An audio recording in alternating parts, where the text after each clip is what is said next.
아침 눈을 뜨면 진실의 조각들을 모아 날카로운 질문 깊은 시선으로 세상의 소금과 빛을 담아냅니다. 뉴스 베이커리 따뜻한 시선 정확한 진실 뉴스 베이커리 오늘을 굽는 신선한 이야기 뉴스 베이커리와 함께 활기찬 하루 시작하세요.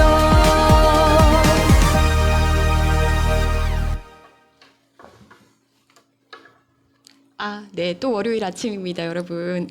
잘 지내셨나요? 네, 아침에 또 우리 오늘도 풍년초님 가장 먼저 와주셨고요. 아침 방송 총부님 아말피 사랑 통신원이라고 하셨는데 우리 통신원이시군요. 어디 계십니까? 들어오셨나요? 에스텔라님 아침부터 더위와의 전쟁이다. 생존 신고 완료라고 하셨는데 감사합니다. 우리 에스텔라님이 또 저희 노동조합을 위한 또 노래를 지어주셔서 그 노래 곧 선보여드리겠습니다. 네, 김원홍님도 오셨고요. 네, 아말피 사랑님 감사합니다, 여러분. 네, 오늘도 좋아요 누르고 입장하셨는데 출발해 보겠습니다. 너무 덥잖아요. 네, 우리 목감피 먼저 부르고 너무 더우니까 전국을 얼려버린 퀴즈 갑자기 좀 생각이 났는데 한번 그거부터 시작해 보려고 합니다. 목감피? 네, 안녕하세요. 이석 PD입니다. 네, 반바지에 반팔 좋습니다. 아, 시원해요, 좀. 네. 너무 더워서 우리 그 전국을 얼려버린 퀴즈 한번 가려고 하는데요. 목감피는 기대되는데요. 아는 거예요. 그러니까 하시면 안 돼요. 알겠습니다. 네. 기회는 우리 일찍 들어오신 여러분께 있고요. 가장 먼저 맞추시는 분께 네, 이메일로 전화번호 받고 팥빙수 쿠폰 쏘겠습니다. 네, 그러면 전국을 얼려버릴 퀴즈 갑니다. 자, 목감피는 집에서 엄마 힘이 세요? 아빠 힘이 세요? 엄마 힘이 세죠. 아, 그래요? 네. 본인 아니고? 네. 제가 엄마는 아닙니다. 아빠죠. 그러니까. 네, 근데 집집마다 아빠 힘이 센 집들이 있죠. 그런 집도 있겠죠. 그렇죠. 네. 이런 집들을 뭐라고 할까요? 세 글자입니다, 여러분. 맞춰주시는 분께 네, 팥빙수 쿠폰 갑니다. 오늘 큰데요, 팥빙수. 네. 네. 세 글자로 뭐라고 세 할까요? 글자입니다. 세 글자. 네. 문제 다시 한번 내주시죠. 네. 아빠 힘이 센 경우를 가지고 이렇게 말합니다. 세 글자. 뭘까요? 세 글자입니다, 여러분. 여러분 맞춰주세요. 아빠 힘이 세다. 아빠 힘이 세다. 네. 저 아빠인데 초성 갈까요? 초성 한번 가보시죠. 네. 비읍, 비읍, 기역, 기역, 시옷. 비읍, 기역, 시옷입니다. 초성이요. 가장 먼저 맞춰주시는 분께 풍년촌이 팝하고 땡 아쉽습니다. 팝하고 아니고요. 비읍 시옷, 비읍 기역 시옷. 네, 찌이님 부가세 정답입니다. 우리 찌이님. 네, 우리 목감피님 저희 네. 댓글란에 네. 제 이메일 주소 한번 남겨주시고요. 네. sprite770912 네, 골뱅이 네이트.com이고요. 그쪽으로 네 소중한 연락처 남겨주시면 팥빙수 쿠폰 가겠습니다. sprite770912 골뱅이 네이트.com입니다. 네, 부가세. 부가세. 하나 더 갈까요? 네. 가보시죠. 네. 옆집도 아빠 힘이 세대요. 옆집이요? 네. 이 경우는 뭐라고 할까요? 자, 5글자입니다. 5글자. 옆집도 아빠 힘이 셉니다. 저 알 것 같아요. 알잖아, 이제 제가 알아. 알려줬잖아. 이제 아는 것처럼. 아니, 네. 처음에 생각 안 났어요. 네. 네. 네. 옆집도 아빠 힘이 센 경우 5글자입니다. 야, 이거 네. 조금만 더 확장하면 되는데. 네, 그렇습니다. 부가 땡땡땡. 부가 땡땡땡이죠. 네. 부가 땡땡땡. 네. 어려운가요? 어려운가요? 어려운가요? 조금만 힘내보세요, 여러분. 맞출 수 있어요. 네. 정답은 부가가치세. 맞습니다. 맞나요? 부가가치세였습니다. 아파가치세였다는 네, 거죠? 종합소득세 부가가치세. 아니고요. 부가가치세. 네, 아. 우리 찌님 축하드립니다. 네, 더운 여름 팥빙수와 함께 더위 다 날려버리시고요. 좋은 일만 함께하기를 바라겠습니다. 네. 여러분 이렇게 뜬금없이 굉장히 혜성처럼 갑자기 퀴즈 갑니다. 전국을 얼려버릴 퀴즈. 다음에 또 오겠습니다. 우리 찌님 sprit 770912 골뱅이 네이트.com으로 꼭 연락처 남겨주십시오. 네. 자, 그러면 식전빵 갈까요? 네. 내기는 드러기 메인 요리 기다리다 현기 좀 나요 식전빵 따끈하게 드세요.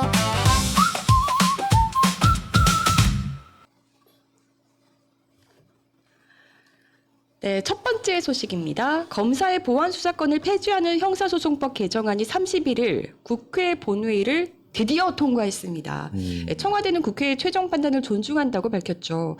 여러 잡음과 진통 끝에 통과한 보안 수사권 폐지인데요. 그런데 여기에 또 사활을 걸고 반대하는 집단이 있습니다. 거긴 어디? 국민의 뭐 어려워요. 국민의힘이죠.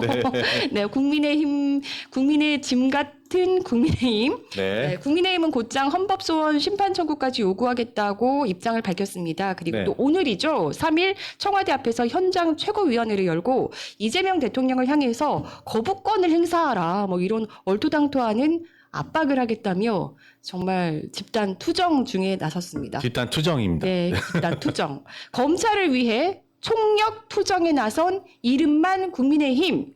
이렇게 당명과 행동이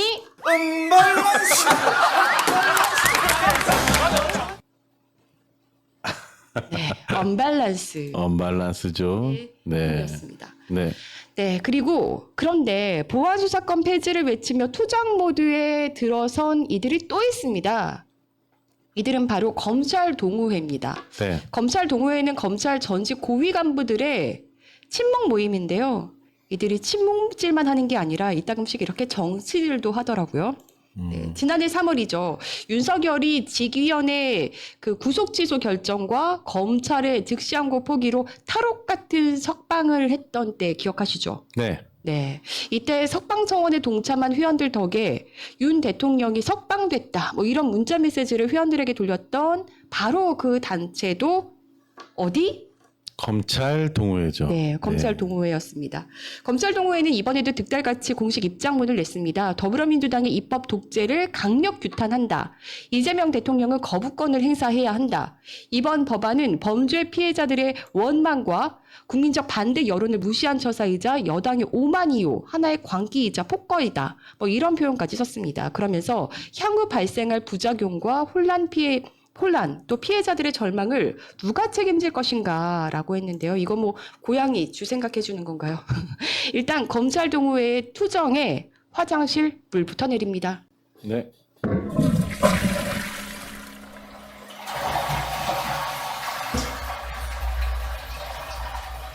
물 내려갔나요? 네, 들어갔습니다. 네. 이 검찰 동호회 회원들은 바로 전직 검사들 즉 정관 변호사들이죠. 이들에게 검찰의 수사권이 있어야만 당연히 영업에 도움이 될 겁니다. 그러니까 자신들의 이익을 위해서 이렇게 투정을 부리고 있다. 이렇게 봐야 되겠죠.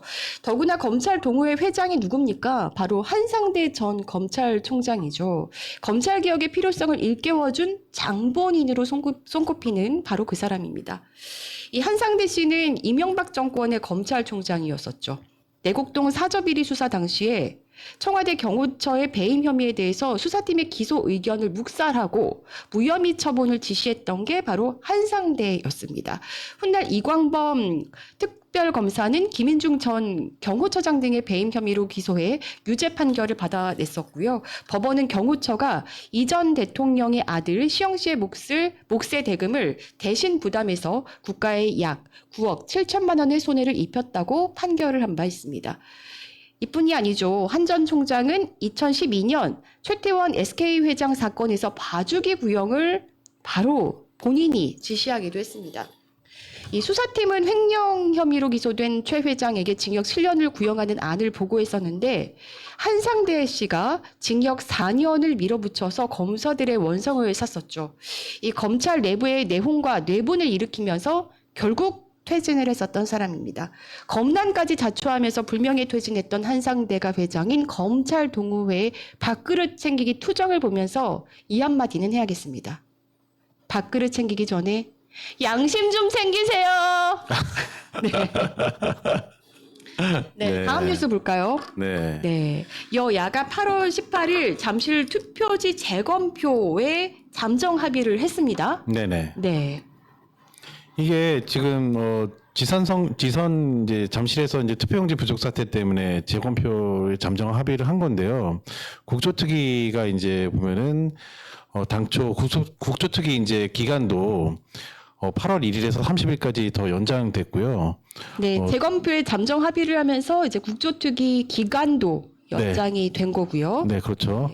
네, 그래서 이제 주요 추진 일정이 8월 10일에 제3차 청문회를 개최하고요. 18일에는 서울 송파구 이제 잠실 지역이죠. 개표소 재검표 및 현장 검증을 추진하기로 했는데 이제 재검표 시점을 둘러싸고서는 이제 여야가 의견이 조금 달라요. 그러니까 국민의힘 주진희 의원 같은 경우에는 그 선관위 특검, 압수수색 등 관련 수사 절차가 본격적으로 진행되기 전인 18일로 재검표 일정을 확정한 것에 반대한다. 그러니까 이제 그 특검은 끝나고 이제 그 다음 해야 된다는 얘기예요.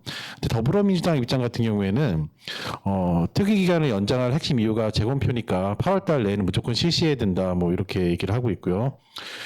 위원장 이제 윤상현이 위원장이 중재는 하고 있는데 일단 이렇게 얘기하고 있어요. 8월 18일 재검표 일정이 일단 가안이다. 그래서 특검 진행 상황과 연계해서 8월 말 등으로 일정을 유연하게 조정할 수 있다라고 상황을 좀 정리했습니다. 네, 그렇습니다. 자, 다음은 이 윤석열이 지금 구치소에서 1년간 17억 1,470만 원을 벌었다고 합니다. 하루 평균 470만 원. 감옥에 있었는데도 이렇게 차곡차곡 하루에 460만 원씩 번다니까 이게 좀 말이 좀 화가 나는데요. 그래서 네. 지금 영치금 재테크라는 말까지 나오고 있더라고요. 네, 그래서 박지원 의원이 이렇게 얘기했어요. 윤석열이 1년 동안, 그러니까 박지원 의원이 얘기한 거예요. 방송에 출연해서 얘기한 건데, 1년간 구치소에서 이제 약 17억 1,470만 원, 그러니까 아까 말씀드렸던 하루 470만 원의 영치금을 받았다는 거고요. 오히려 이제 박지원 의원이 굉장히 좀 세게 얘기를 했는데요.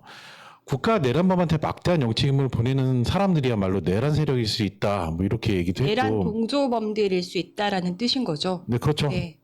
특별법을 제정해서라도 영치금 후원자들을 조사할 필요가 있다라고 주장을 했습니다. 맞습니다. 네. 지금 김건희 씨 같은 경우도 남부구치소에서 영치금 1위라고 합니다. 참 그러네요. 그래서 이제 국민의힘의 어떤 이제 구상권을 청구하거나 압류가 필요하다는 식으로 또 박지원 의원이 얘기를 했는데요. 사실 공직선거법, 윤석열 공직선거법 위반 등으로 국민의힘이 397억 원을 이제 반납할 위기에 처해 있잖아요. 그렇죠. 이제 네. 대법원까지 확정이 되면 그 돈을 토해내야 되죠. 그렇죠. 그래서 국민의힘 측에서 오히려 억울하니까 윤 전 대통령한테 구상권 청구해야 되는 거 아니냐. 영치금 계좌 압류해야 되는 거 아니야. 이렇게 박지원 의원이 되묻고 있는 거예요. 팁을 준 거네요. 팁을. 네, 그렇죠. 국민의힘은 윤석열에게 구상권을 청구해라. 네. 네. 네. 네. 근데 그렇습니다. 솔직히 그때 뭐 같이 한 거잖아요. 그렇게. 그렇죠. 네. 자기들도 책임을 져야 되는 건데. 그러니까 왜 그렇게 거짓말하는 사람을 후보로 내세워서. 뭐 그렇게 할 때 또 아무 말도 안 하고 가만히 있다가 뭐. 그래도 어쨌든 팁을 줬습니다. 네.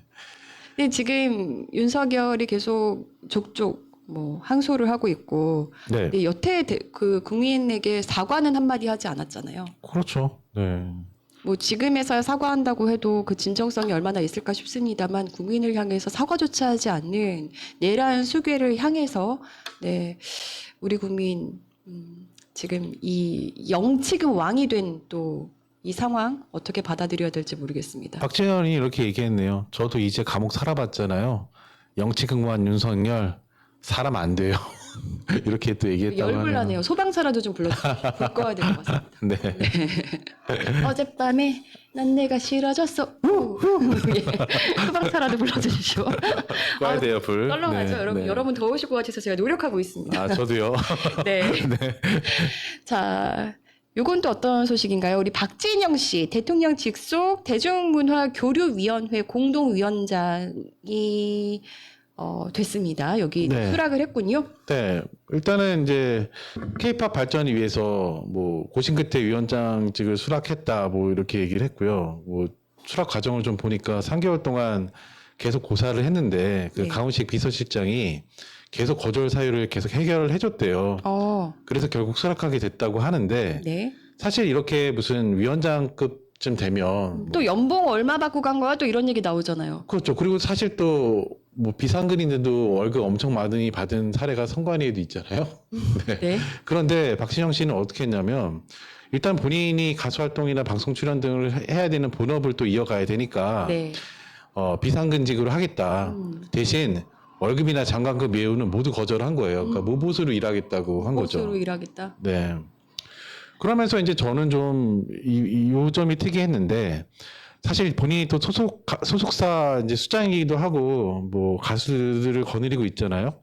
그래서 이제 가수들한테 미칠 어떤 불필요한 오해를 막기 위해서 자신의 어떤 정치적 신념을 명확히 밝혔는데 네.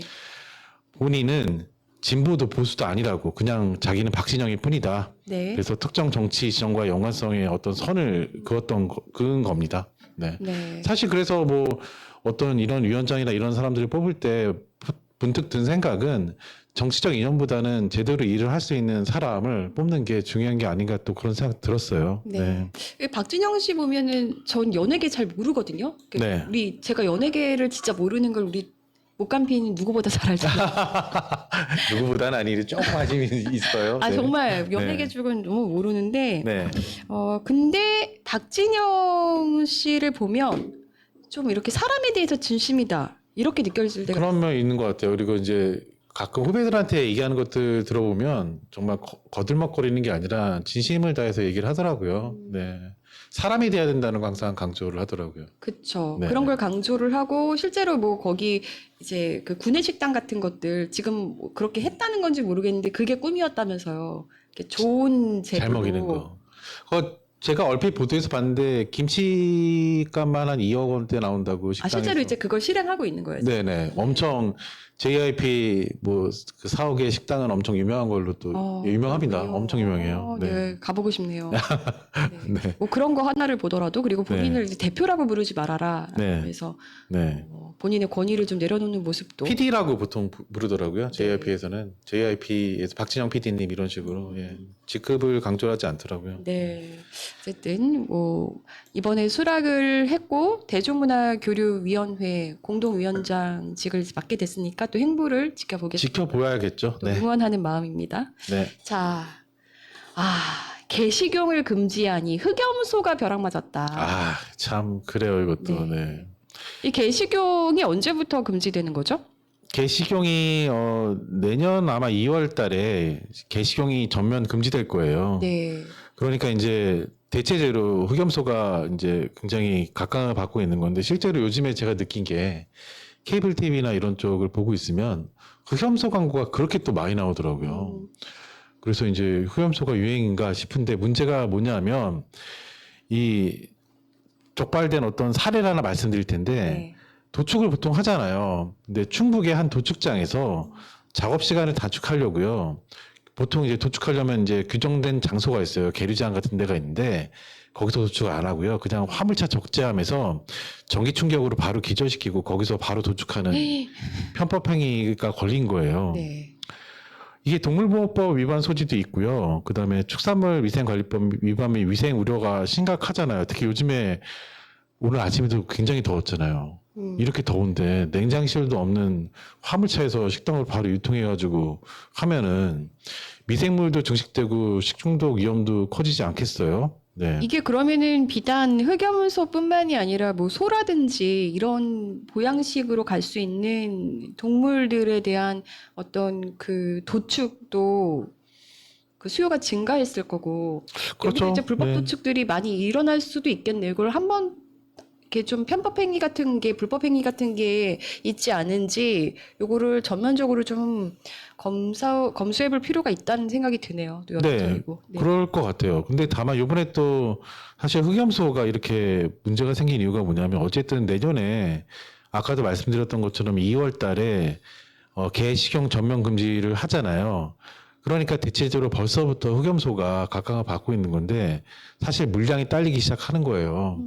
그러다 보니까 호주산 염소고기가 무관세 수입으로 계속 들어와요. 네. 그러니까 국내산 고기가 가격이 하락되잖아요. 그러니까 빨리빨리 본인들도 팔아야 되니까 이 도축 과정을 거치지 않고 바로 도축을 해서 문제가 생기는 거예요. 네. 네. 그렇습니다. 이런 것들 특별 점검을 또 실시하기로 이제 충북도는 좀 밝히는 것 같은데 이런 것들이 지자체에서 제대로 관리 감독을 해주기를 바라겠습니다. 네네. 쿠팡. 쿠팡 쿠팡. 얘기만 하면요. 뭔가 그 스트레스가 팡팡 터져요. 쿠폰이 팡팡이 아니라 스트레스가 팡팡 터집니다. 스트레스 팡팡 터져 탈팡하는 그런 네. 상황까지 갔는데. 자, 근데 네. 이제 소비자 분쟁 조정위원회가 쿠팡 개인정보 유출 집단 분쟁 조정 신청자 50명에게 1인당 10만 원을 현금이나 쿠팡 캐시로 배상하라고 결정을 했습니다. 네. 네. 그러니까 이게 보면 지금 소송으로 바로 가신 분들이 있고 네. 소비자 분쟁 조정위원회로 가신 분들이 있어요. 네. 근데 네. 그분들한테 지금 그분들의 그 조정 신청을 한 것에 대해서 1인당 10만 원씩 현금이나 쿠팡 캐시로 배상을 하라고 한 거죠. 네, 그렇죠. 네. 네. 그래서 쿠팡이 이제 어쨌든 이렇게 결정서를 받은 날로부터 15일 내로 수령 여부를 통보를 해야 되는데 그 근데 소비자 이거 아닙니다. 강제가 아니잖아요. 강제할 네. 수가 없잖아요. 쿠팡이 안 하겠다면 또 못 하는 거잖아요. 그렇죠. 양측이 수락을 해야 되는 거예요. 결국은 그럼 또 소송까지 가는 건데. 그래서 양측이 수락해야지 재판상 화해 같은 법적 효력이 생겨서 이제 이렇게 되는 건데 일단 이게 만약에 인정이 되면요. 만약에 국민들이 모두 이 손해액을 이제 청구를 하잖아요. 총 배상액이 무려 3조 7천억 원에 이를 수 있는 거예요. 쿠팡은 받지 않겠네요. 제가 볼 때. 주더라도 본인들의 네. 캐시로 주겠다고 할 것 같아요. 그러면 또 우리는 쿠팡의 분례 안으로 들어가는 거죠. 그렇죠. 그것도 짜증 나는데 예전에 그런 적 있었잖아요. 개인정보보호위원회에서 쿠팡에 이제 그 6,246억 원 과징금 부여한 적 있잖아요. 이때 5만 원씩 그 뭐 캐시니 뭐니 이런 식으로 줬잖아요. 네. 그래서 그때 5만 원이 전체 물건을 살 수 있는 것도 아니었고 일부는 또 리조트 이용권 이런 식으로 대체해서 막 리조트 장난이야. 가나요? 그러니까 음. 이렇게 꼼수를 쓰는데 뭐 향후 지켜보긴 해야겠지만 어쨌든 또 이렇게 쿠팡에서 이렇게 정보 유출을 한 피해자에 대해서 이제 소비자 분쟁 조정위원회가 배상해야 된다라고 얘기했던 것 자체만으로 좀 의미가 있는 것 같긴 이게 합니다. 이제 소송하는 네. 사람들에게는 중요한 또 근거 자료가 될 테니까요. 소송 네. 참여자들에게 네. 또 이게 추후에 그러면 이제 소비자 분쟁 조정위원회로 또 조정 신청을 또 추가로 우리가 또 걸 수도 있는 거잖아요. 네, 그렇죠. 네. 네. 알겠습니다. 네. 이 정보 여러분 잘 참고하시고요. 소송 진행 중이신 분들은 지금 소비자 분쟁 조정위원회에서 쿠팡이 정보 유출 피해자에게 10만 원씩을 배상해야 된다라고 어쨌든 배상 결정을 했다는 거, 이것도 중요한 또 소송하는 데 있어서 저희 쪽에 유리한 또 자료가 될 수 있으니까 잘 활용하시면 좋겠습니다. 네. 쿠팡이 또 이 문제 어떻게 나오는지도 우리가 지켜봐야겠네요. 네. 뭐 별로 기대는 안 합니다. 지금까지 보인 모습만 봐도. 네. 자, 그리고 네. 요거는 또, 와, 이거 보고 진짜 깜짝 놀랐습니다. 청문회 네. 중에 한 의원이 네. 정몽규 전 대한축구협회장에게 더 잘 배려해드려야 되는데 송구하다라고 문자를 보냈어요. 이거 진짜 이게 너무한 것 또 같아요. 취재진의 카메라에 포착이 된 건데 네, 이 사람이 그렇죠. 누굽니까? 이 의원. 이 의원이요. 윤영근 의원이죠. 네. 자, 이름 똑바로 말씀해 주세요. 윤용근 의원입니다. 어디 의원이에요 또? 네, 문체부 의원이죠. 네. 아니 이게 지금 쿠팡 청문회장에서 있었던 일인 거잖아요. 청문회에서 이제 피감인 불러다 놓고 여기다가 이제 송구합니다 이렇게 한 거예요. 네. 이게 좀 너무한 거 아닌가요? 이 청문회가 제대로 진행이 됐겠어요? 그러니까요. 네, 본인은 뭐 어쨌든 뭐 도의적인 사과였다. 청문회에서는 세게 질의했다라는 식으로 뭐 변명을 하긴 했는데 아닐걸? 보통 청문회가 그래서 그날 청문회가 어땠죠? 분위기가 사실 제가 기억하기로는 기자 한 분만 네. 정말 하드 캐리했고 나머지 분들은 정말 질문 같지도 않은 질문을 하면서 이 청문회가 청문회 수준이 아니게 됐었잖아요. 왜 졌어요? 라고 질문한 분도 계셨습니다.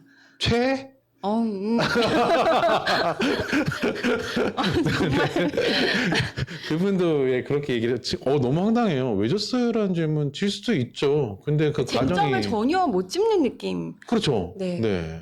우리가 지금 져서 화내는 거예요, 국민들이. 그렇죠.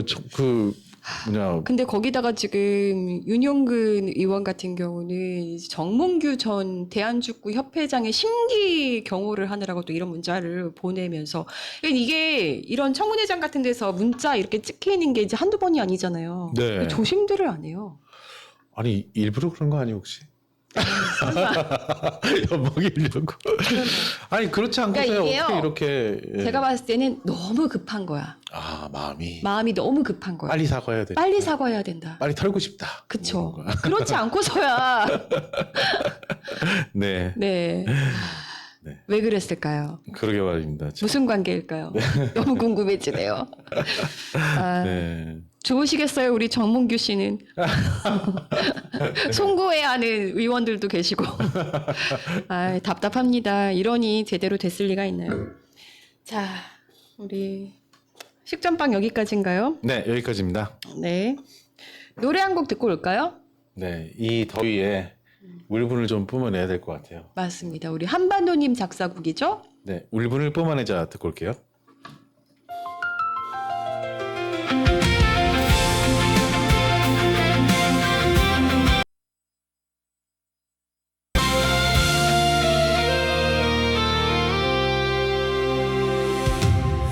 너무 큰 욕심과 아집들이 모두를 힘들게 하고 고통의 늪으로 벼랑 끝으로 사냥하듯 몰아세우니 다들 어디로 가려는 걸까 우리의 평범한 일상은 어디로 가려는지 하루하루 뜨거운 햇살 아래 다 들어가는 민심의 일상에 치솟는 아픔은 누가 어루만져 주려나 터질 듯 치솟는 가슴 속 울분은 분수대에 시원한 물줄기처럼 뿜어내보자 가슴 속 아름을 뿜어내보자 무덥고 힘겨운 하루하루를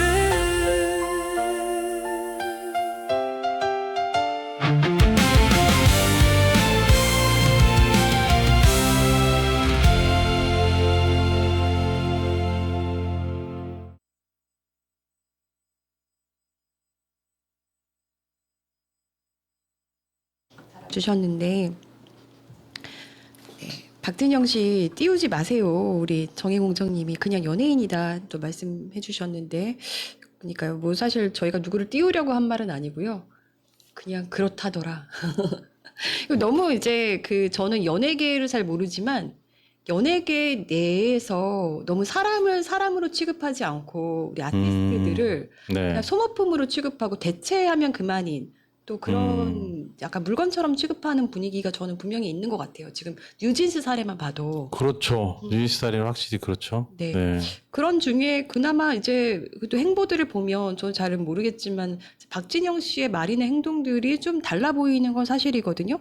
네, 그래서 어쨌든 이번에 또 직함을 맡았으니까 네. 좋은 역할을 해주기를 바라는 그 마음인 겁니다. 저희가 뭐 계속 지켜봐야 되는 거죠. 그렇죠. 네. 자, 그리고 우리 김성규님께서 유탐사 장기 과다 복용으로 오늘은 채창에 댓글 달 힘이 없어서 듣기만 점점점 하셨습니다. 그러면서 댓글을 달아주시는. 와, 박수 한번 쳐드릴까요, 진짜? 힘내시라고. 네, 유탐사 네. 장기 과다 복용. 네. 과다 복용은 안 좋은데 뭐든지 네, 네. 적당히 드시고요. 네. 근데 저희가 또 이렇게 좋은 방송으로 과다 복용 부작용이 없도록 오히려 몸에 더 좋아지도록 네. 그런 방송을 해야겠다는 생각이 드네요. 네. 네. 한반도님 노래 여러분 잘 듣고 오셨죠? 어제도 한반도님 고운 가사 올려주셨는데 네. 너무 대단하시다. 희나리님께서 칭찬해 주셨고 네. 에스텔라님도 대단하시다. 저희 매번 그렇게 감탄하죠. 저희 가사 올려주시는 선생님들 그러니까요. 너무 정말 멋있고 진짜 잘 올려주셔서 감탄할 때가 많아요. 그러니까요. 여러분 에스텔라님과 한반도님 외에도 여러분이 또 이렇게 가사 올려주시면 저희가 예쁘게 곡으로 만들어서 네 여러분께 선보여 드리겠습니다. 네. 나는 조금 이렇게 글이 좀 오글오글해라고 생각하실 수도 있는데 저도 매번 그렇거든요. 이게 곡이 될까 하면서 쓰는데 되더라고요. 심지어 저는 팥빙수로도 지었잖아요. 맞아요. 그냥 팥빙수 사러 가는 거 이렇게 일상을 적은 건데 여러분들 글을 올려주실 때 완성된 문장이 아니라도 생각을 올려주셔도 괜찮아요. 맞아요. 네. 또 저희가 좀 다듬어서 또 올려드리니까. 하니까요. 네. 뭐 욕만 빼고 욕이나 누군가를 혐오하는 이런 글 아니면 네 저희가 예쁘게 만들어 드리겠습니다. 네. 자 메인 브레드 갑니다. 겉바속촉 꽉 찬 침샘 자극본론 시작 오늘의 가장 깊은 이야기 속으로 메인 브레드 띵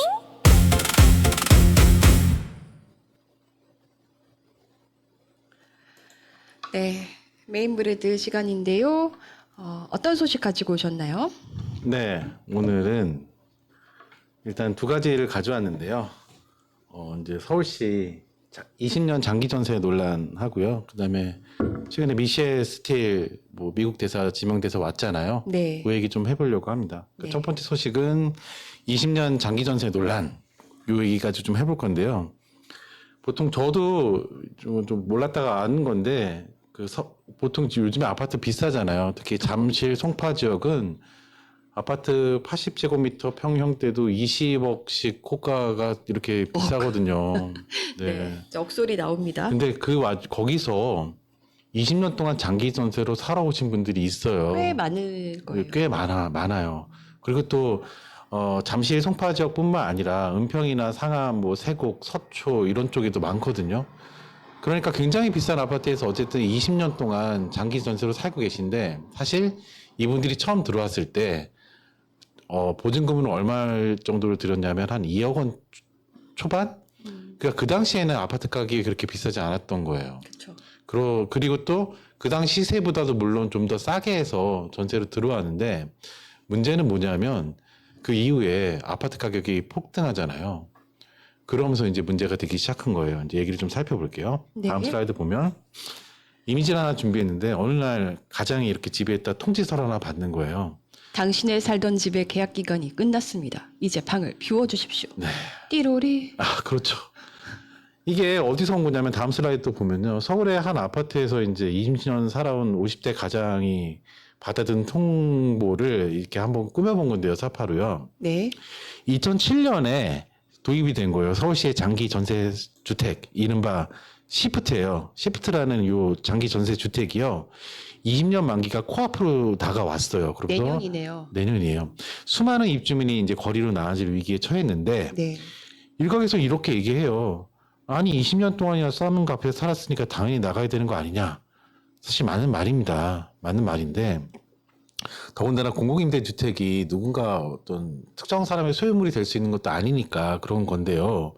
근데 논란의 이면을 좀 들여다보면요. 이게 입주민의 욕심이 큰 문제가 되는 게 아니고요. 근본 원인이 있어요.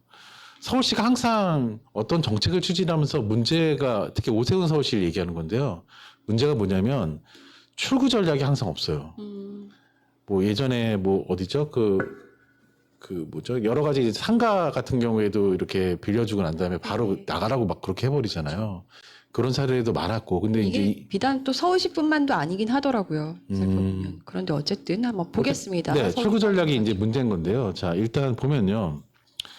오세훈 시장의 대표적인 이제 주거복지 정책인 거예요. 장기 전세 주택이. 네. 그래서 이 당시에 뭐라고 얘기했냐면 2007년도에 이걸 시프트를 처음에 내놓으면서 한 말이 집을 소유하는 것에서 거주하는 것으로라는 새로운 이제 패러다임을 제시한다고 하면서 20년간 거주 설계를 한 건데 만기 이후에 주거 이동을 준비하지 않은 추구 전략의 이제 부재인 건데요. 이게 근데 처음에는 20년 동안 거주하고 이렇게 들어가시는 분들은 20년 거주하고 더 살 수 있을 거라고 기대하면서 들어가지 않았을까요? 아니요, 그런 차원은 아닙니다. 근데 문제는 뭐냐면 그 당시에 2009년도에 서초구 예를 들어볼게요.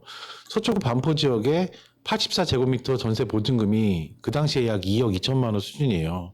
그 당시에도 2억 2천이면 작은 돈은 아니긴 합니다. 그래도 주변 시세, 특히나 이게 서초구 반포 지역이잖아요. 네. 그러니까 주변 시세보다 싼 거예요. 그러니까 이제 거주자들 입장에서는요, 아, 장기 거주를 할 수 있으니까 한숨 돌렸어. 내지는 이렇게 내가 장기 거주하는 동안 자산을 또 모을 수 있겠지. 그런 생각을 한 거죠. 그리고 20년 만기 시점에서 동일평형의 전세 시세예요. 전세 시세가 17억 원이에요. 17억 원. 그러니까 입주 당시하고 비교해 보면 14억 원 차이가 난 건데 문제가 뭐냐면 이 장기 전세는요, 2년마다 재계약하는 구조예요. 그럼 재계약하게 되면 뭘 올려야 되는 거잖아요. 보증금을 올라갔을 올려야 거 되는 아니에요. 거죠. 네. 근데 보증금을 올리는 방식이 어땠냐면 물가 상승률에 맞춰서 올리는 거예요.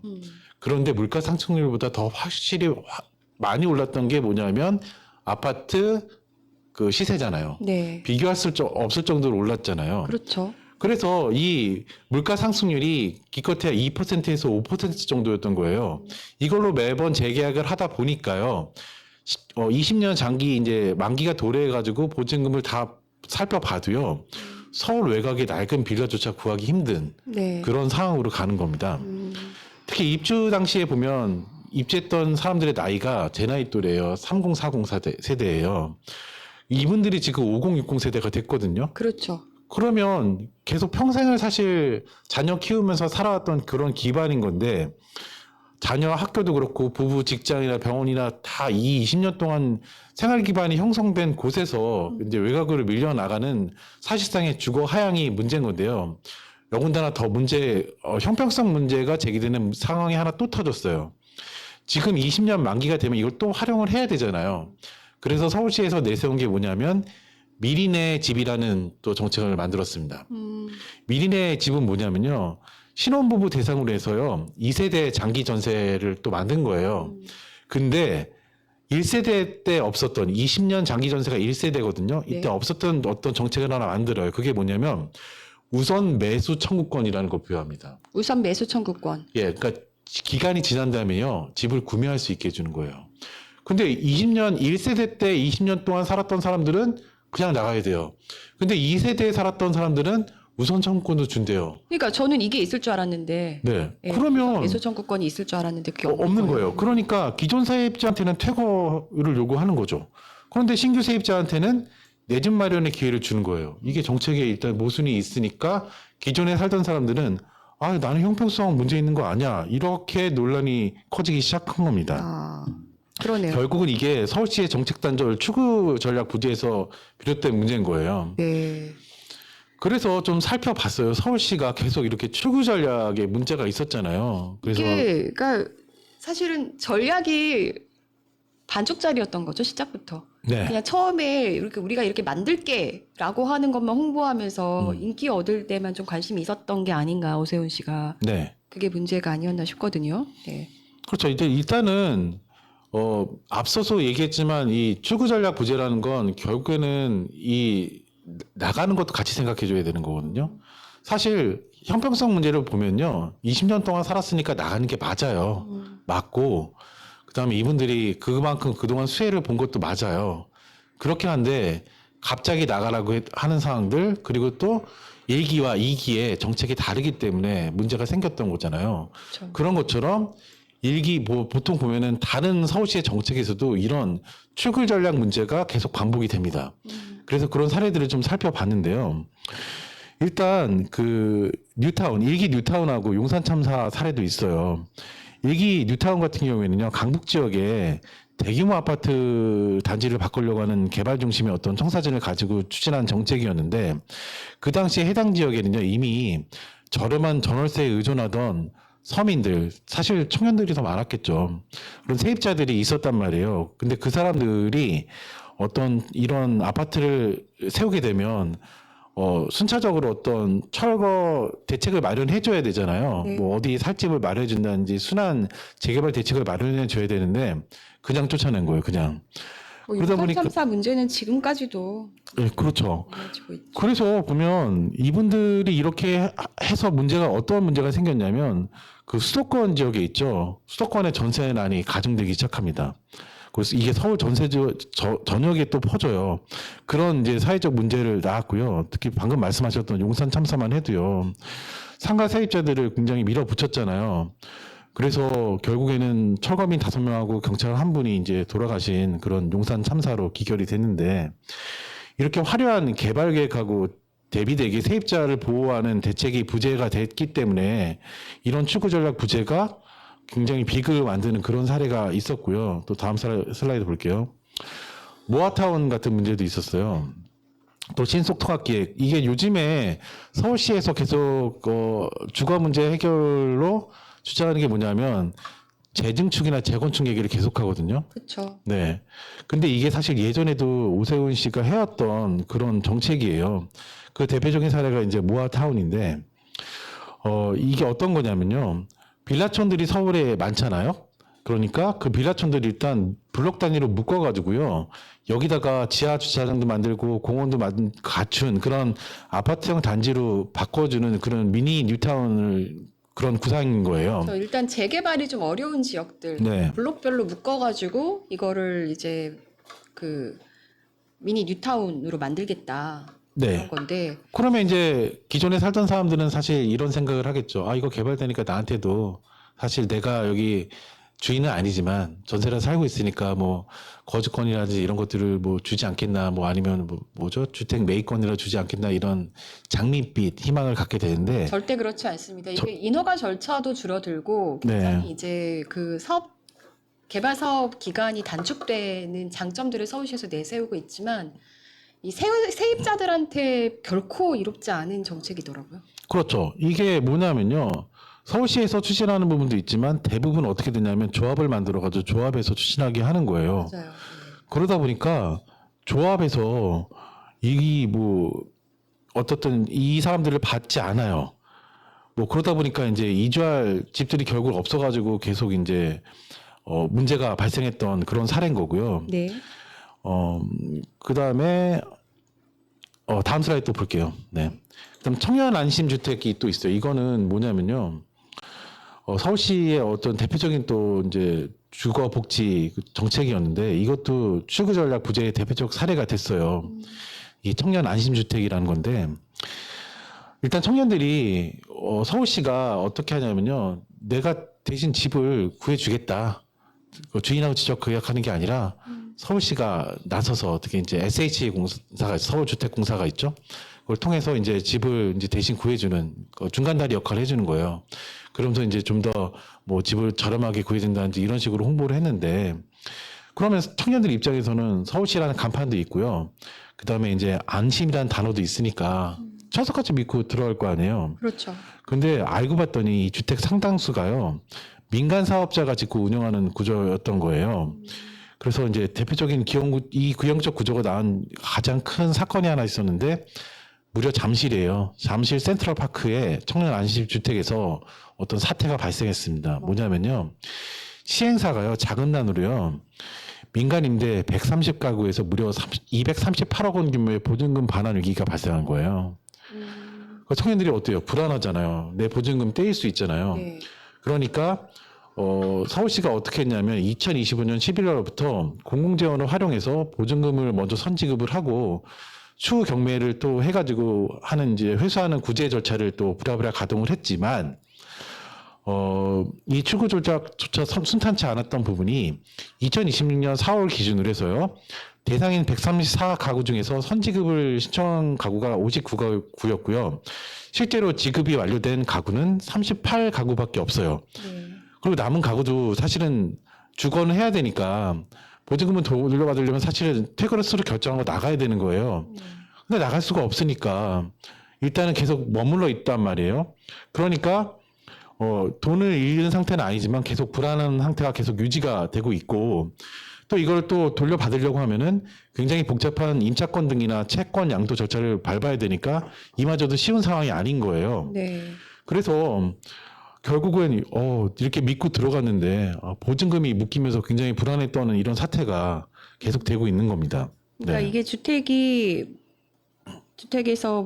경매로 넘어가면서 네. 뭔가 이제 보증금을 돌려받을 수 있을지조차 이제 불투명해진 입주자들, 네. 이제 청년들인 거죠. 네, 이 그렇죠. 청년들 입장에서 전 재산일 거 아니에요. 전 재산을 날릴 수도 있는. 그렇죠. 그런 보증금 거의 전세사죠. 더군다나 이 청년 안심주택의 거주 기간 있잖아요. 기한은요. 6년에서 8년이에요. 그런데 주변 시세보다는 싸다고 홍보는 하는데 주변 시세의 85%에서 95%의 임대료를 냅니다. 그러니까 징검다리라고 연결해 준 게 기간도 길지도 않고 시세도 이렇게 저렴하지 않은 거예요. 그러니까 청년들의 주거 문제가 근본적으로 해결된 게 아니라 6년에서 8년짜리 타이머를 맞춰놓은 거에 불과한 거죠. 그런데 서울시에 계속 얘기는 이런 재건축이나 재증축 얘기를 계속하고 있다면 청년들의 주거 안정이 해결이 될까요? 해결이 되지 않는 거예요. 역시 살펴보면 다음 슬라이드 보면요. 이게 보니까 네. 이게 원인이 그러니까 이제 보증금 자체가까지 묶이는 그 사태가 왜 일어났는지를 봐야 될 거 아니에요. 네. 이게 보니까 이제 그 시행사가 시공사에 공사 대금을 지급하지 못하면서 경매에 넘어갔네요. 경매에 넘어갔어요. 네, 맞아요. 그런 상황이 있고요. 그래서 보증 이런 것 때문에 이제 그 시행사 자금난이 발생한 거예요. 네. 그래서 다음 슬라이드 보면요. 이런 사례들을 살펴보면 서울시가 항상 무리하게 드라이브를 해요. 뭐 어떤 정책을 만들었다, 뭐 했다 하면서 모아타운부터 시작해서 뭐 청년 안심주택, 뭐 아니면 용산 참사도 일어났고요. 여러 가지 이 상황들이 발생을 했잖아요. 그래서 생각해 보면요.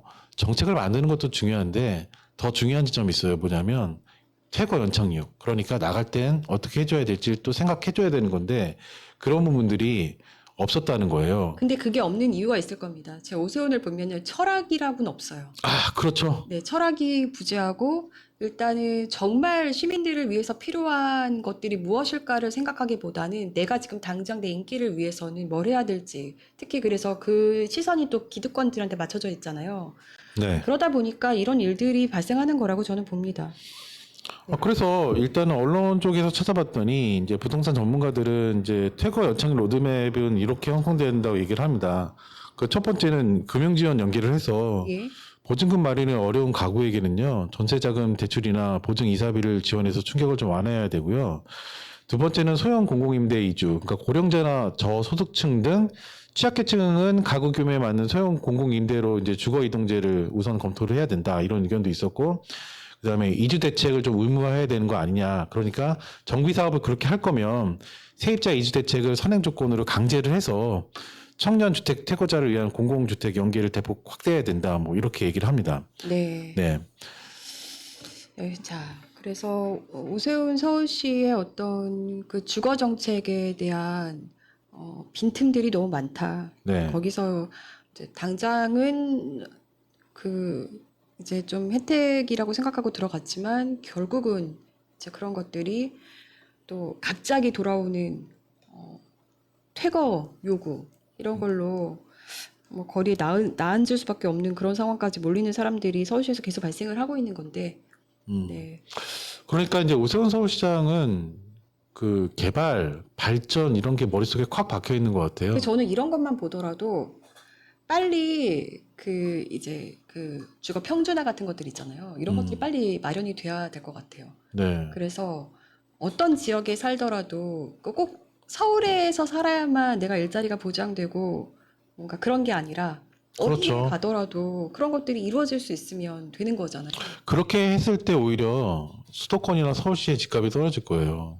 그러니까요. 네. 그렇게 돼야 된다고 저도 생각을 하거든요. 그래서 오세훈 같은 사람들이 더 이상 그런 것들로 자기의 표몰이를 하려는 수단으로 삼지 않게 만들어야 맞아요. 될 것 같습니다. 네. 그러기 위해서는 우리 모두가 함께 우리의 철학을 한번 생각해보고 우리 가치관을 한번 다시 한번 되짚어보고 방향을 바로잡고 나가야 되지 않나라는 생각이 드네요. 그리고 더불어 그것도 좀 얘기하고 싶은 건 제발 발전하는 거 좋은데요. 촘촘하게 정책을 좀 짜서 뭐 이렇게 발전하면 거기에 이제 또 희생당한 사람들도 있을 거 아니에요. 그런 사람들도 좀 같이 상생할 수 있는 그런 정책을 좀 만들었으면 좋겠다 생각이 들어요. 네. 다음 보도 보겠습니다. 호떡 뒤집듯 감춘 극우 본색, 극우는 덮었다라는 건데, 자, 어떤 기사를 보고 이런 생각을 하셨는지 한번 기사부터 한번 볼까요? 네. 이게 이제 중앙일보에서 8월 1일자에 난 기사예요. 네. 호떡 먹고 남편과 소나트, 서울 출생 미 대사, 먼저 찾은 곳은 뭐 이런 헤드라인으로 이것만 보면은 굉장히 이제 서민적이고 한국을 좋아하고 한국 출신이고 네. 뭐 그런 그렇게 돼 있죠. 어떤 네. 대사가 뭔가 한국에 대해서 굉장히 사랑하는 마음을 갖고 있는 막 이런 것처럼 막 느껴지네요. 아, 호떡 들고 있으면 이 서민 음식이잖아요. 거기다 소나트 뭐. 호떡이요? 요즘 너무 비싸던데. 네. 아, 그래서 다음 슬라이드 보면요. 이 소나트 뒤에 가려진 미셸 스틸의 정치적 얼굴이라고 제가 좀 지어봤는데 네. 이게 사진에 이제 생각하지 말고 이제 그 미셸 스틸의 행보를 살펴보면요. 네. 사실 우리가 생각했던 이런 친숙한 정치인만은 아닌 거예요. 그렇죠. 네. 일단 이분이요. 미국 공화당 소속이에요. 공화당은 트럼프잖아요. 네. 연방 하원 의원이 된 정치인이고요. 트럼프 2기 행정부의 첫 주한 미국 대사인데 한국계란 정체성이 사실은 뭐 개인적 배경이고요. 뭐 사실 성장 자체를 또 미국에서 했기 때문에 미국적 사고를 가지고 있을 거고요. 그냥 미국인이죠. 예. 공식 임무가 사실은 트럼프주의자이기 때문에 미국 우선주의, 강경 우파의 국익을 대변하는 겁니다. 그래서 우리나라의 어떤 정치 지형에서 생각해 보면 미셸 스틸은요 극우 정치인으로 분류를 해야 될 것 같아요. 그래서 친트럼프 정치, 뭐 강경 반공 반중 노선, 종전 선언도 반대했었고요. 또 윤석열 정부하고도 이 뒤에 얘기하겠지만 윤석열 정부하고도 친했었고 국내 극우 세력하고도 정책 밀착이 좀 톱니바퀴처럼 맞물려 있습니다. 그렇죠. 근데 이런 배경들을 뒤로 하고요. 보수 언론에서 나온 기사가 아까 호떡 들고 사진 찍는다든지 이런 모습만 얘기하는 거예요. 네. 그런 건 사실 정치적 파급력을 지워버리는 거죠. 네, 친근한 것만 내세워서 뭐 그렇게 강조를 하는 건데. 실제 이 사람의 본색을 감춰주는 거죠. 그렇죠. 네. 그래서 영락교회를 이분이 미셸 스틸이 국내에 와서 처음으로 행보를 한 게 영락교회를 방문한 거예요. 근데 우리 시청자들은 영락교회에 대해서 아주 잘 아실 것 같아요. 우리 권 기자님이 또 예전에 리포트 기획물도 만드셨었고, 그리고 영락교회 하면 사실 이제 반공의 어떤 이제 상징적인 그런 교회잖아요. 네. 근데 이분이 이렇게 얘기합니다. 영락교회를 방문해서 처음에 했던 말이 한국에서의 새로운 여정을 기도로 시작하게 돼서 기쁘다. 이렇게 얘기를 합니다. 그러면 이제 보수 언론들은 이걸 또 어떻게 소비를 하냐면 공산주의를 피해 남한 실향민의 딸이 부모의 신앙적 고향을 찾는 감동적 서사 뭐 이런 걸로 소비를 하는 겁니다. 근데 다 아시겠지만 한국교회 현대사에서 영락교회가 갖는 어떤 정치적이나 이념적 무게가 엄청 크잖아요. 네. 근데 여기를 갔다? 그리고 제가 생각했을 땐 뭐 미셸 스틸이 영락교회의 어떤 이런 정치적 상황에 대해서 몰랐을까? 생각해보면 그럴 것만 같지도 않을 것 같은 거예요. 오히려 그걸 알기 때문에 더 본인과 잘 맞는 곳을 선택해서 간 거 아니겠어요? 네. 그래서 영락교회 하면 떠오르는 단체가 하나 있죠. 옛날 단체. 네. 서북청년회. 서북청년회를 한번 뒤집어 보려고요. 네. 다음 슬라이드 볼게요. 서북청년회가 사실은 미국 대사의 어떤 이제 청년단. 네. 네, 서북청년단이 미국 대사의 추억 여행이 소환한 설득감풀이라고 지었는데 이런 배경이 있어요. 45년도에 해방이 된 다음에 이제 한반도 이제 북쪽에서 북쪽당에서 이제 쫓겨난 청년들이 있었는데 소련 군정하에 북한에서 토지 개혁하고 친일 청산의 카라를 맞고 하루 아침에 이제 모든 기반을 빼앗긴 지주들이 있는데 또 자산가 또 기독교 집안 자제들 이분들이 다 내려와 가지고 오다 보니 이제 이분들 생각이 뭐냐면 이분들은 소련이나 북한에 본인들의 자산을 뺏겼다고 생각하잖아요. 그러니까 공산주의한테 어떤 본인들의 자산을 침탈 당했다라고 생각을 하는 거죠. 그러니까 내려와서 무일푼 아무것도 없으니까 생존에 대한 어떤 절박함이나 북한 체제에 대한 적개심이 이렇게 있는 상태였는데 이런 배경 하에서 이제 1940년 11월 30일에 서북 청년단이라는 이제 조직이 결성이 되어 이분들을 중심으로 해서 근데 이분들이 그냥 정치단체가 아니었고 반공주의를 무기 삼아서 이제 엄청난 폭력들을 휘둘러 온 그런 단체로 민간인 학살에 그렇죠. 나섰죠. 그래서 이제 대표적인 예를 들면 뭐 독립운동가 안공근의 아들 안은생에 대한 테러도 했고요. 좌익이나 뭐 온건 우익 중도파 정치인까지 무자비하게 일단 짓밟았어요. 특히 안두희 아시죠? 네. 백범 김구를 암살한 안두희 역시 이 서북청년단 출신이에요. 그리고 그 당시에 이제 국대안 뭐 공립 서울대학교 설립안을 반대하는데 이유가 뭐냐면 노동계 파업 현장에 이 뭐 대학가들이 관여했다고 해서 여기 나타나가지고 폭력 진압도 자행하고요. 국가 예산이 또 부족해지니까 국가에서 또 돈이 없다고 서북청년단을 지원하다가 돈을 끊거든요. 네. 그러니까 어떻게 하냐면 일반 시민들하고 상인들을 협박해요. 그래서 애국 대동금이라는 명목으로 돈을 갈취합니다. 돈 안 내면 빨갱이라고. 그래서 무자비한 폭력도 가합니다. 근데 이런 서북청년단이 결성된 데가 어디냐면 아까 얘기했던 영락교회고요. 하경진 목사 회고록에도 보면요. 서북청년단이 영락교회에서 이제 결성됐다 뭐 이런 식으로 또 얘기를 하잖아요. 네.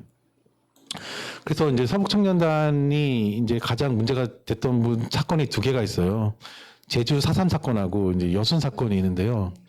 4.3 사건 같은 경우에는 그 당시에 이제 그 남로당 350명을 색출한다고요. 무려 거의 한 7년간인가 이제 학살을 펼치잖아요. 여기에 이제 동원된 게 일단 서북청년단이에요. 서북청년단이 사실 민간단체잖아요. 근데 어떻게 했냐면 그 당시에 미 군정하고요. 조병옥 경무부장 등이 이제 투입하라고 지시를 하고 이 사람들이 어떻게 하냐면 군복하고 경찰복을 입어요. 민간단체인데도. 그러면서 초토화 작전이라고 해서 민간인들을 상대로 해서 고문, 약탈, 강간, 대량 학살 뭐 이런 거를 자행을 합니다. 네, 그렇죠. 미셸 스틸 얘기를 하다가 이제 서북청년단 얘기까지 좀 넘어왔는데 네. 이런 일을 자행했던 이제 영락교회 가서 미셸 스틸이 본인의 어떤 이미지도 좀 세탁을 하고 영락교회도 함께 세탁해주는 좀 그런 식의 기사들이 나온 거네요. 네, 그렇죠. 그래서 지금 미셸 스틸의 어떤 구조적 성격에 대해서 이제 얘기를 해보려고 영락교회부터 시작을 해본 건데요. 네. 이 슬라이드의 장면이 이게 어떤 장면이냐면요. 미국에서 건국 전쟁이라는 영화를 상영하고 있는 그런 장면이고 미셸 스틸이 이 부분에 대해서 이제 나와서 발언을 하고 있는 거예요. 그러니까 본인이 이 당시에 그 연방 뭐 하원 의원으로 재직하고 있었잖아요. 이제 자기 이제 힘을 동원해가지고 의장한테 부탁을 해서 건국 전쟁을 미국에서 상영을 한 건데요. 다음 슬라이드 보면요. 역대 이제 주한 미국 대사들 같은 경우에는 사실은 뭐 이런 개념이 있어요. 뭐냐면 주한 대사의 어떤 정치적 성향에 따라서 한국이 굉장히 영향을 많이 받는 그런 상황들이 있습니다.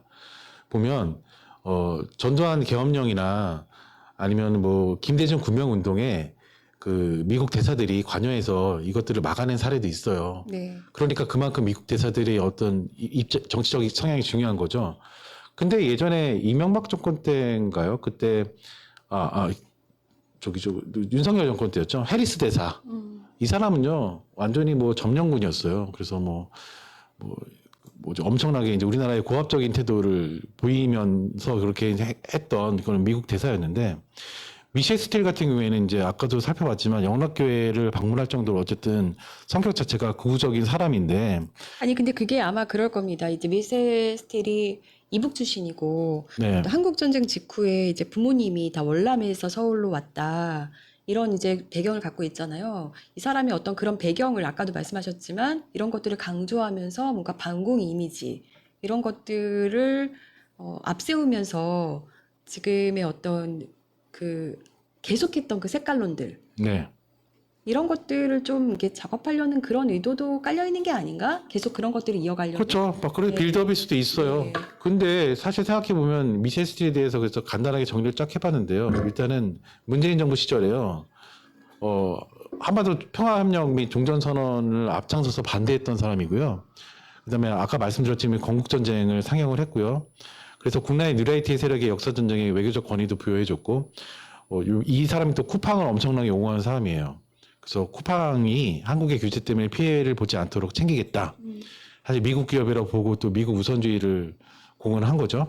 그다음에 이 사람이 이렇게 하니까 결국 대사가 들어올 때는요. 국내 극우 유튜버하고 부정선거론자들이 열렬한 환영을 또 합니다. 맞습니다. 네. 네. 이 스틸의 극우적 대결 정치나 이런 한국의 보수적인 욕망이 서로 일치하기 때문인데 살펴보면 극우라는 거의 개념은요 이렇게 오해할 수도 있어요. 뭐냐면 보통 보수가 가지는 어떤 특징이 굉장히 안보관이 투철하잖아요. 그런데 극우는요 단순히 그런 보수보다 안보관이 더 투철하다 그런 의미가 아니에요. 더 한 면이 전 세계 있어요. 모든 보수들은 자국의 어떤 안보라든지 자국 우선 이런 게 되게 강하잖아요. 네 맞습니다. 한국에 지금 우리가 소위 보수라고 하는 사람들은 전혀 그렇지가 않아요. 그렇지 않죠. 아주 극단적인 예가 지금 윤석열을 통해서도 한번 나온 거고 안보를 강조하면서 얼마나 안보 불안을 키웠습니까? 심지어 이제 북한이 쳐들어와 주기를 바란 거잖아요. 그렇죠.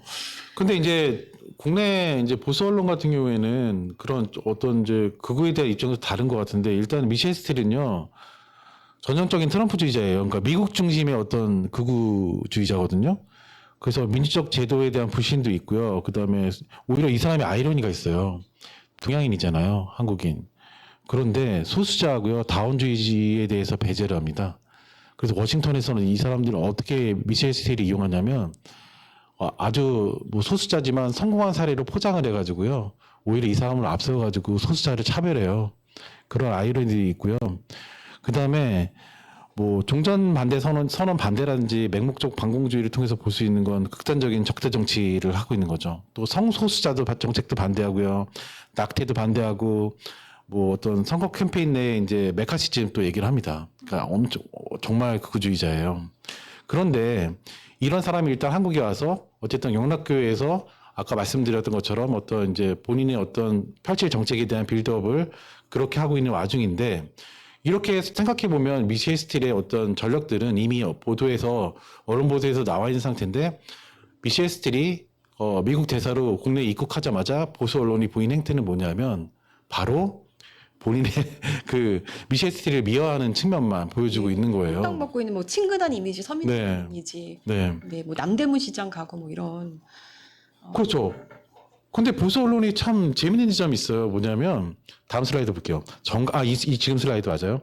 정강훈 목사나 계엄 옹호 세력을 한때는 막 옹호하다가 지금은 어떠냐면요.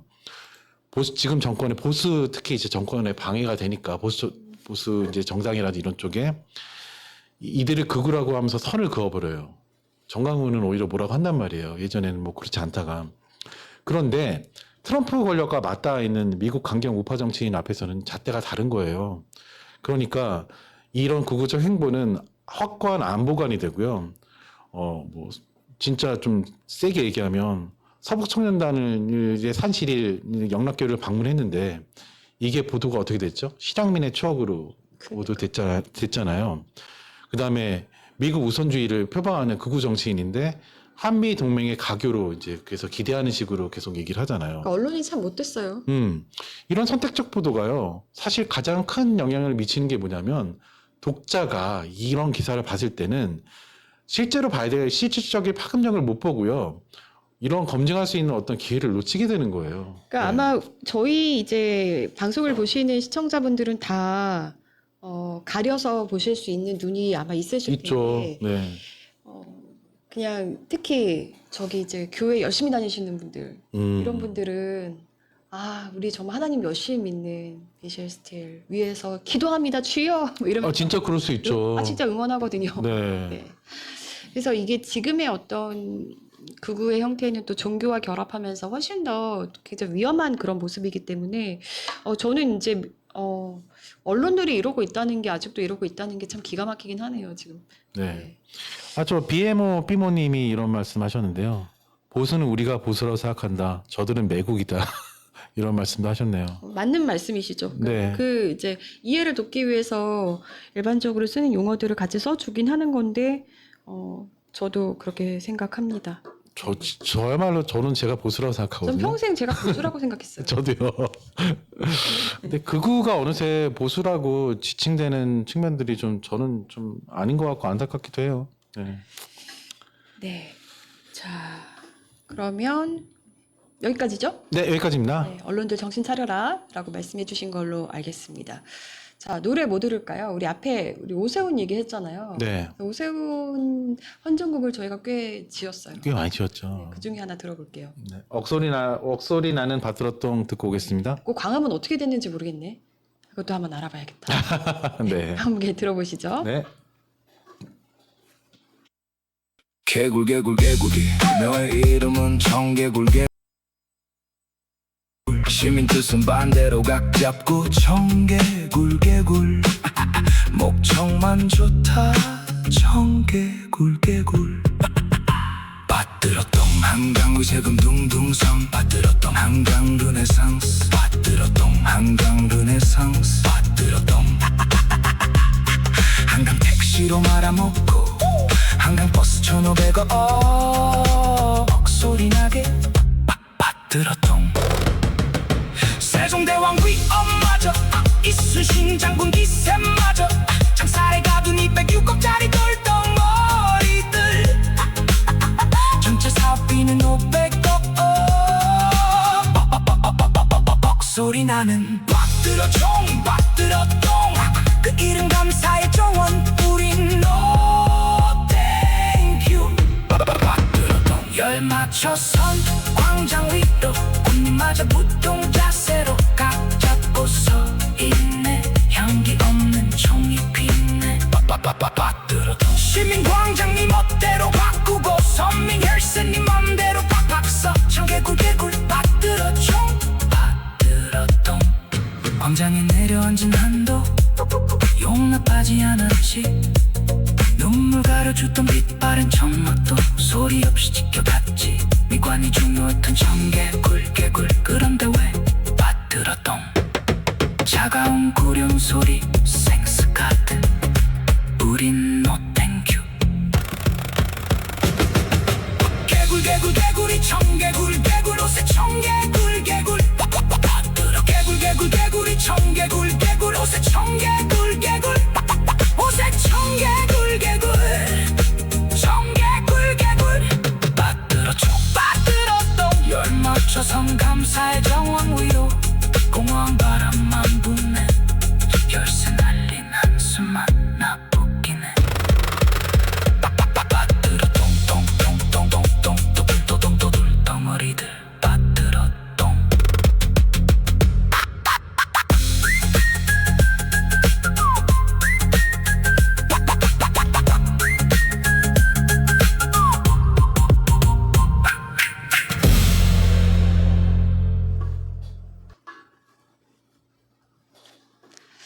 네, 광화문 광장에 밭들어총 저것도 아직 철거를 못 하고 있는 거죠? 그렇죠. 전 서울시장 바뀌면은 바로 했을 거라고 생각했는데 바뀌지 않아가지고 더 그런 거. 아, 그러니까요. 그때 이제 그 흉물을 보면서 지었던 노래인데요. 오세훈 얘기하면서 또 한번 같이 한번 들어봤습니다. 해결이 안 된 상태에서 또 들으니까 마음이 답답해지네요. 그러게요. 네. 다시 저 노래를 좀 들을 일이 없겠다 싶었는데 이제 아, 그러게요. 그러고 보니 저 노래가 안 들리는 게 사실은 우리한테는 더 좋은 상황이지 않을까 싶은데요. 그렇죠. 네. 맞습니다. 자, 저거 너무 흉물이다. 밭들어똥 하셨는데 그러니까 우리는 밭들어총도 아니 밭들어똥. 또, 아유, 답답합니다. 다음 이슈 볼게요. 네. 여러분, 이런 유튜브 영상들 요즘 돌아다니는 거 보셨는지 모르겠어요. EBS 영상 삭제 상황, EBS 정부 비판 영상 삭제, 검열인가, 단순 비공개인가, 인플레이션 언급했다가 영상 삭제한 EBS, 이런 식의 쇼츠라든지 영상들이 많이 나오고 있거든요. 네. 혹시 보신 적 있으세요? 저는 본 적은 없는 것 같아요. 네.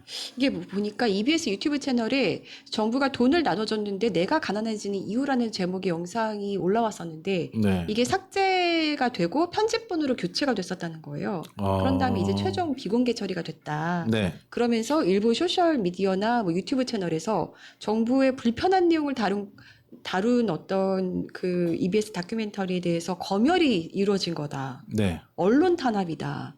이런 식의 의혹을 막 제기하고 막 퍼나르고 그러는 상황이었어요.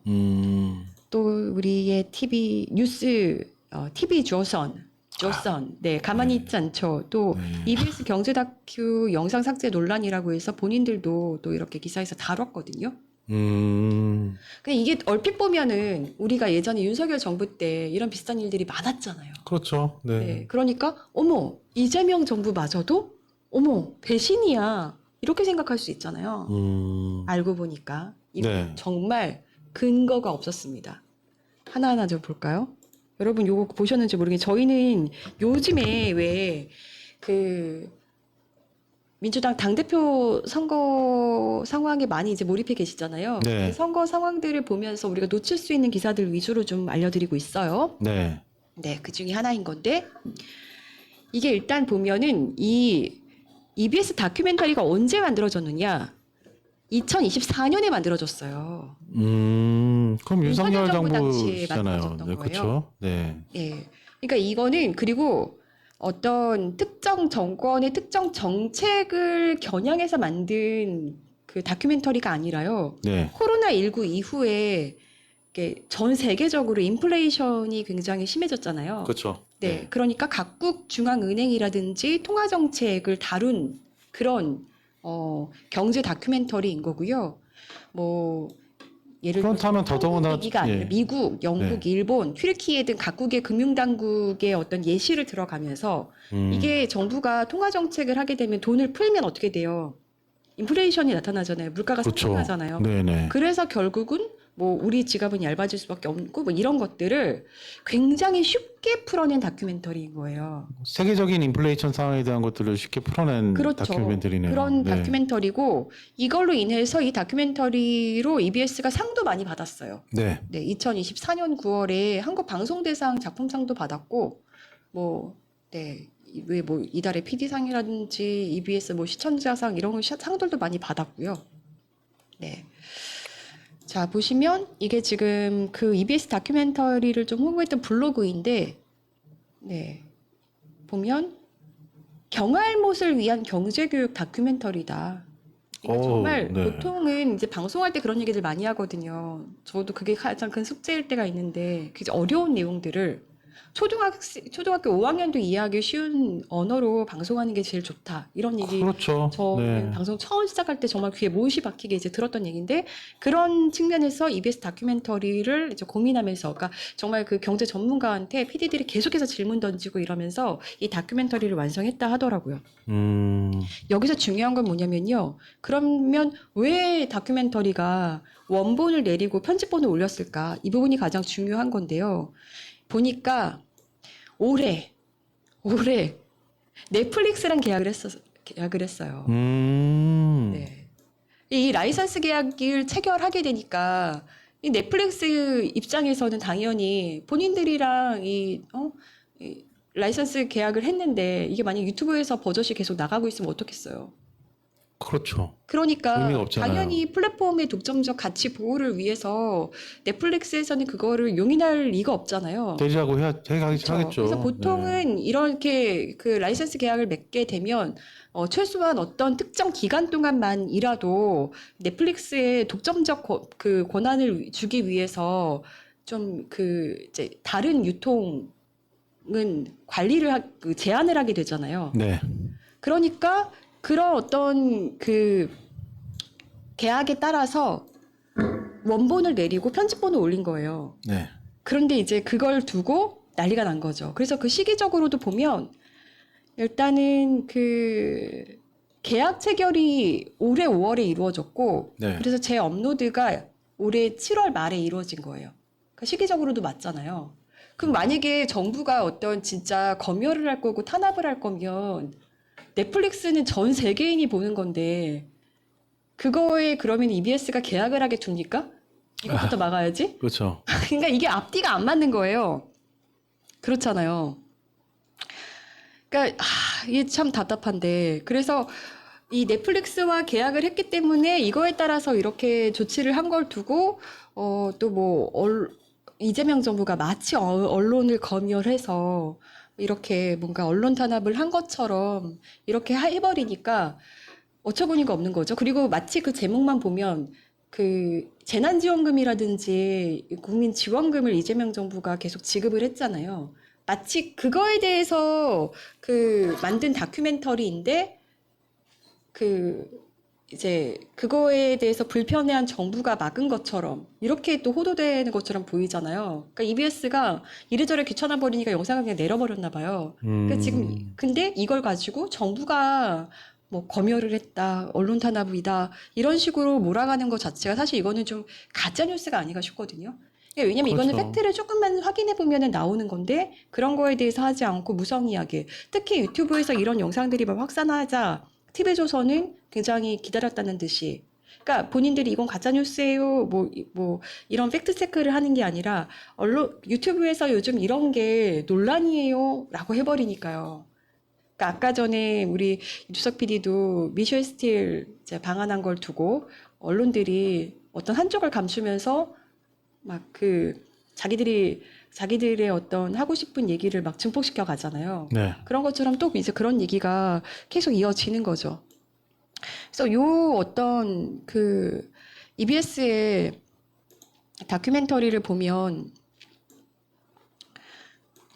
전혀 뭐 다시 정리하자면 이재명 정부의 어떤 정책 어떤 비판하는 어떤 그런 내용도 아니었고 전 세계적으로 어떤 통화 정책이라든지 어떤 돈의 흐름들 이런 걸 가지고 우리 서민들이 왜 가난해질 수밖에 없는지를 짚은 굉장히 이게 교과서적인 어떤 그 다큐멘터리였고 심지어 이거는 2024년에 제작된 거고 네, 그 후에 이제 올해 들어서 넷플릭스와 계약을 하면서 이제 그 계약한 어떤 계약 조건에 따라서 원본을 내리고 이제 그 편집본을 왜냐면 그 전체 영상을 다 올리게 되면 넷플릭스와의 계약이 깨지게 되는 거잖아요. 그렇죠. 그렇게 했던 네. 건데 이걸 가지고 지금 굉장히 호도하는 분위기가 이어지고 있다.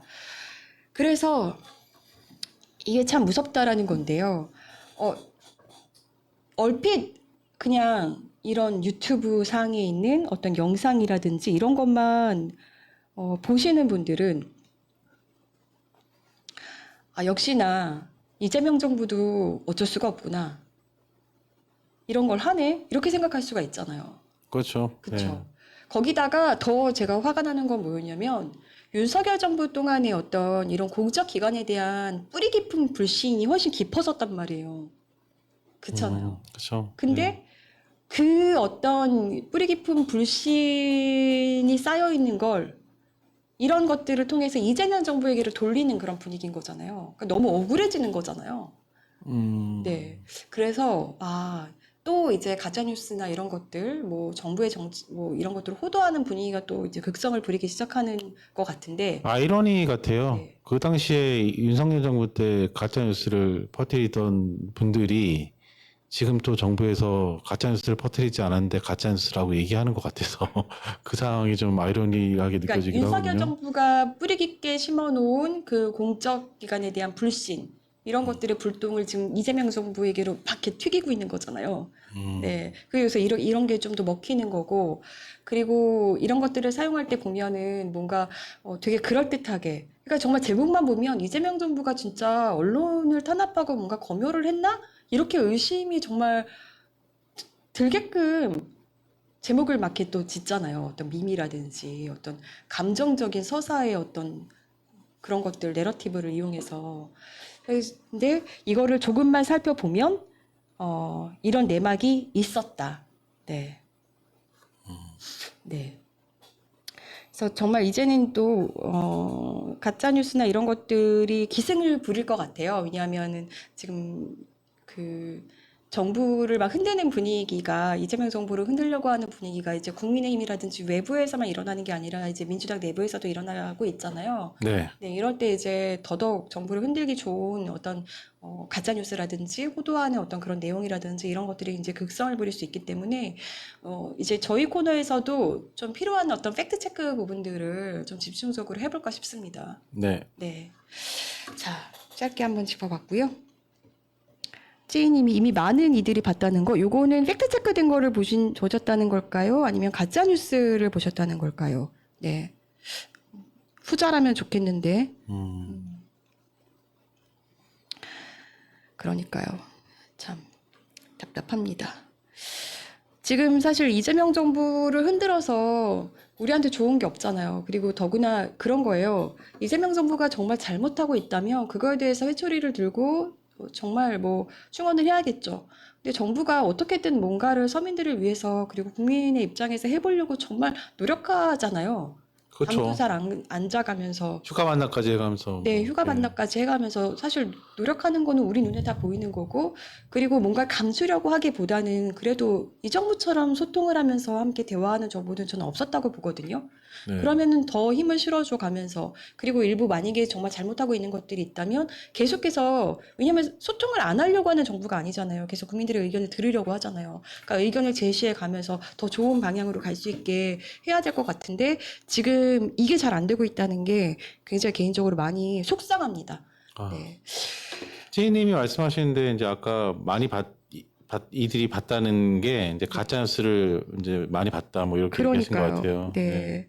그래서 여러분들이 함께 이런 팩트 체크라든지 이런 것들에 좀 적극적으로 퍼날라 주시면 좋을 것 같고, 네. 그러니까 저는 그래서 웬 정부가 이재명 정부가 검열을 했어? 그럴 리가라고 했는데 저도 이제 제목을 보니까 처음에 "헉, 설마 하면서 본 거예요.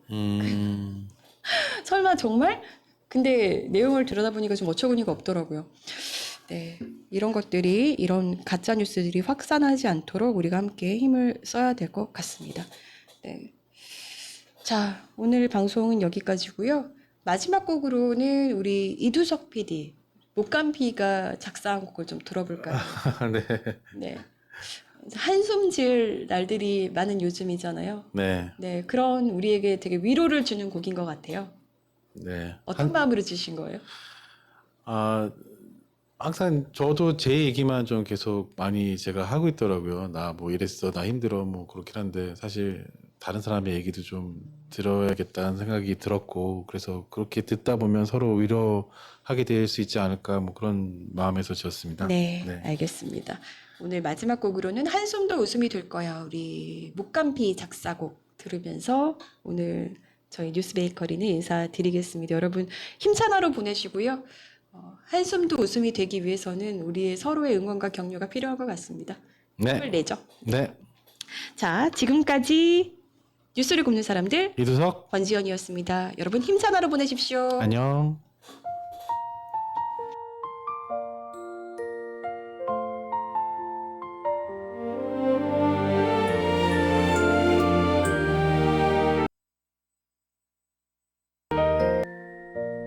마음에 담아둔 말 어려워 못 꺼낸 말 오늘은 내게 말해요 가만히 들어줄게요 아프면 아프다고 힘들면 힘들다고 괜찮은 척하지 말아요 울어도 괜찮아요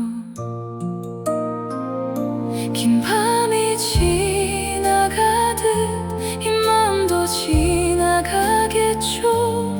당신의 작은 한숨 조용히 안아줄게요 오늘은 말해요 천천히 말해요 내가 들어줄게요 내가 들어줄게요 울어도 괜찮아 다 지나갈 거야 당신의 한숨도 웃음이 될 거야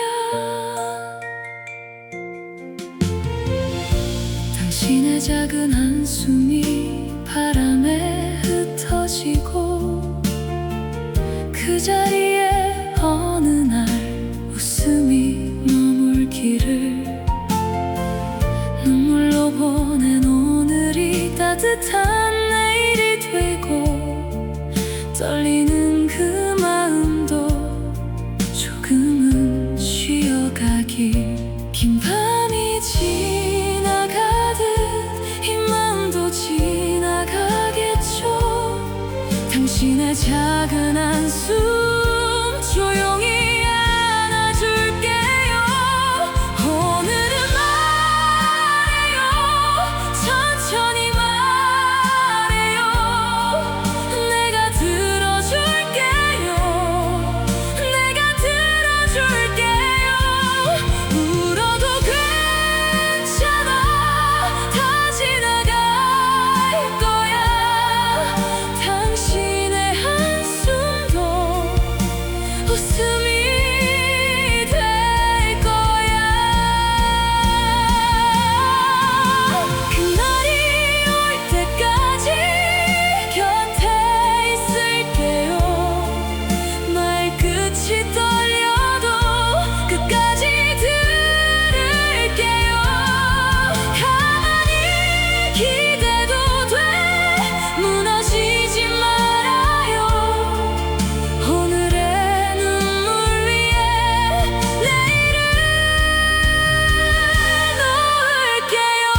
곁에